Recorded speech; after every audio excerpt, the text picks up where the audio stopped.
মাত্র ৭,৫০০ টাকা দিয়ে পুরা মাসের শুকনো বাজার এবং কি মাছ মাংস কিনলাম। তো কি কি কিনলাম আর কিভাবে এই বাজারগুলা দিয়ে আমি পুরো একটা মাস চলবো সেটাই শেয়ার করব আপনাদের সাথে আজকের ভিডিওতে।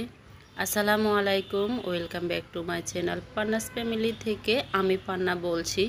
সবাই কেমন আছেন? আশা করছি আল্লাহর অশেষ রহমতে সবাই ভালো আছেন, সুস্থ আছেন। আলহামদুলিল্লাহ, আল্লাহর অশেষ রহমতে আমিও বাচ্চা কাচ্চা নিয়ে পরিবার পরিজন নিয়ে ভালো আছি, সুস্থ আছি।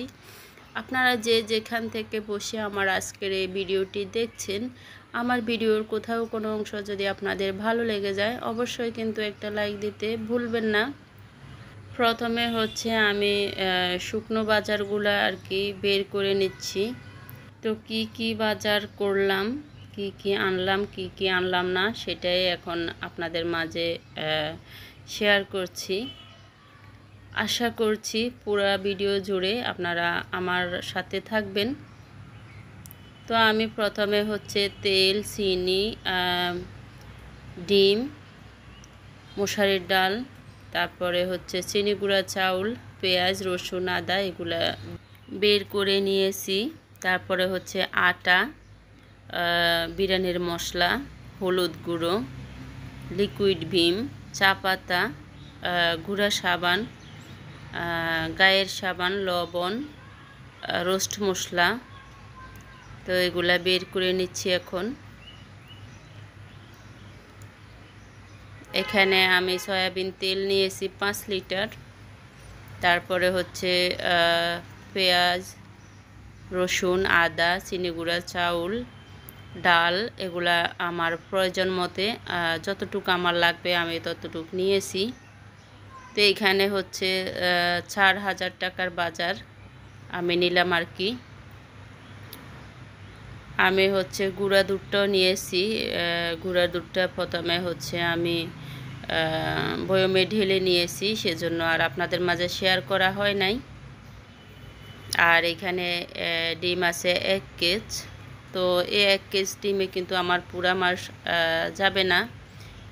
ডিমটা আমার বাসায় বেশি খাওয়া হয়, ছেলেকে টিফিন দিতে হয়, আবার হচ্ছে ছেলে মাছ খায় না। তো যেদিন মাংস রান্না করা হয় সেদিন ওর হচ্ছে ডিমটা লাগে না, আর যেদিন মাছ রান্না করি সেদিন হচ্ছে ওর জন্য ডিমটা রাখতে হয়।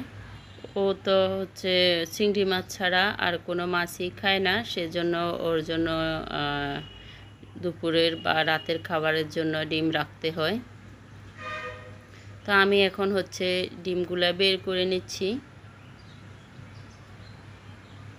তো সবগুলা ডিম আমি বের করে প্লাস্টিকের ঝাঁঝরার মধ্যে রেখে দিয়েছি। এগুলা পরে ধুয়ে পরিষ্কার করে পানি ঝরিয়ে ফ্রিজে উঠিয়ে রেখে দেব। তো আমি এখন হচ্ছে সবগুলা বাজার গুছিয়ে নিচ্ছি। গুছিয়ে নিয়ে তারপর হচ্ছে রেখে দেব সব। তো দোকানদার ভাইয়া হচ্ছে আমাকে এখানে যে আদা রসুনগুলা দিয়েছেন তার মাঝে বেশিরভাগ আদা এবং রসুন পচা পড়ছে। তো এগুলা হচ্ছে আমি ওনাকে ভিডিও কল করে দেখিয়েছি, উনি হচ্ছে পরে সবগুলা চেঞ্জ করে দিয়েছে, পচাগুলা রেখে দিয়ে তো ভালোগুলা দিয়েছে আর কি। তো এখানে আপনাদের সাথে একটা টিপস শেয়ার করতেছি আমি।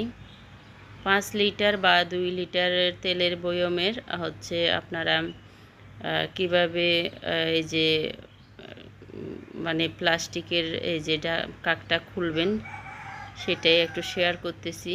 তো এখানে যদি আপনি একটা ছুরির সাহায্যে বা একটা কাঁচির সাহায্যে এভাবে করে খুলে এক সাইড খুলে আর কি ভিতরের দিকে একটু চেপে দিবেন, আর এক সাইড এভাবে থাকবে, তাহলে হচ্ছে আপনার তেলটা ঢেলে নিতে সুবিধা হবে, একটু তেল পড়বে না।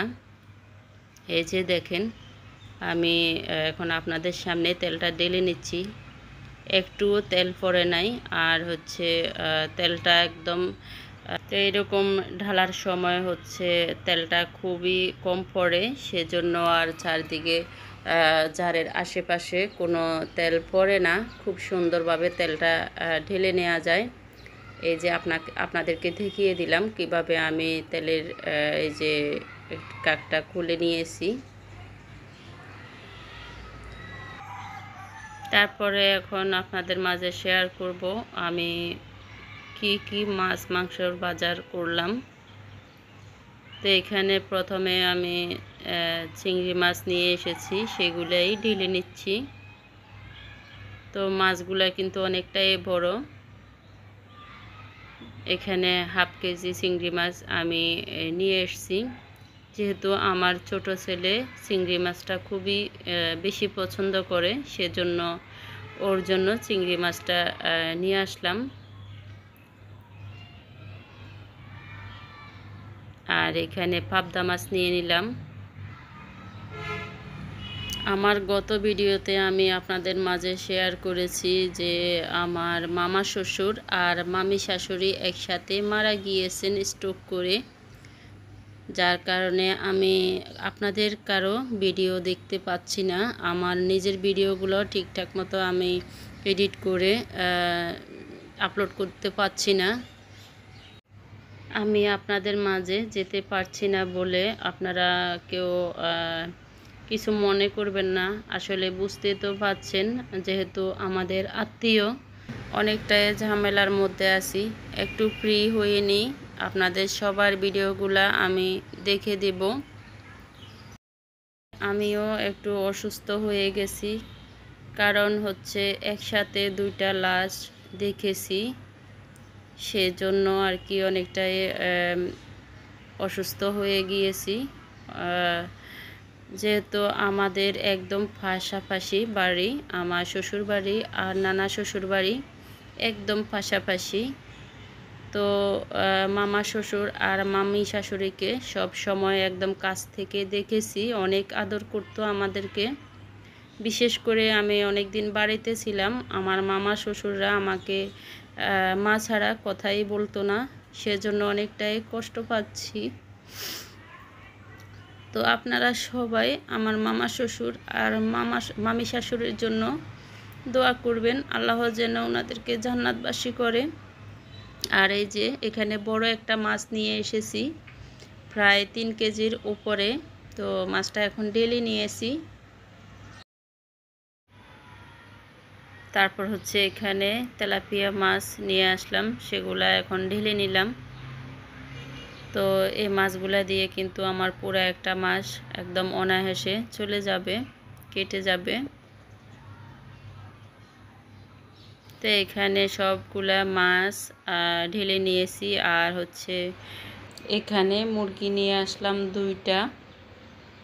তো আমি কিন্তু পরে আরও 2টা মুরগি নিয়ে এসেছি, সোনালী মুরগি। তো সেগুলো আর আপনাদের মাঝে শেয়ার করা হয় নাই। তো পাবদা মাছগুলো আর চিংড়ি মাছগুলো এখন আর কি কেটে নিতে হবে, আর মুরগিগুলা আর যেগুলা কেটে নিয়ে আসছি সেগুলা হচ্ছে ধুয়ে পানি ঝরিয়ে এখন রেখে দেব ফ্রিজে। তো এই হলো আমার পুরা মাসের মাছ মাংসের বাজার আর হচ্ছে শুকনো বাজার। তো এই বাজারগুলা দিয়ে আর এই যে মাছ মাংসগুলা দিয়ে আমি পুরো একটা মাস খুব সুন্দরভাবে চালিয়ে নিতে পারবো। তো পরে যে 2টা মুরগি আনা হয়েছে সেগুলা কিন্তু আপনাদের মাঝে শেয়ার করি নাই, কারণ ওই মুরগিগুলা পরের দিনই আনা হয়েছে। তো আমরা যেহেতু ফ্যামিলিতে সদস্যর সংখ্যা বর্তমানে 4 জন আছি, তো আমি সেই অনুযায়ী কিন্তু মাছ মাংসের প্যাকেট করব। 5 পিস করে মাছ রাখবো এক একটা প্যাকেটে। তো এক একটা প্যাকেট একদিন করে আমাদের রান্না করলে হয়ে যাবে। আর মুরগিগুলা 4 প্যাকেটে রেখে দিব। তো আমার আজকের ভিডিওটি আপনাদের কাছে কেমন লেগেছে আপনাদের ব্যক্তিগত মতামত জানাতে ভুলবেন না। যারা আজকে নতুন আমার চ্যানেলটি ভিজিট করছেন, আমার ভিডিওর কোথাও কোনো অংশ যদি আপনাদের ভালো লেগে যায়, চাইলে আমার চ্যানেলটি সাবস্ক্রাইব করে আমার পাশে থেকে যেতে পারেন। আজকে এই পর্যন্ত, নতুন ভিডিও দেখার আমন্ত্রণ জানিয়ে এখানে রাখছি। আল্লাহ হাফেজ।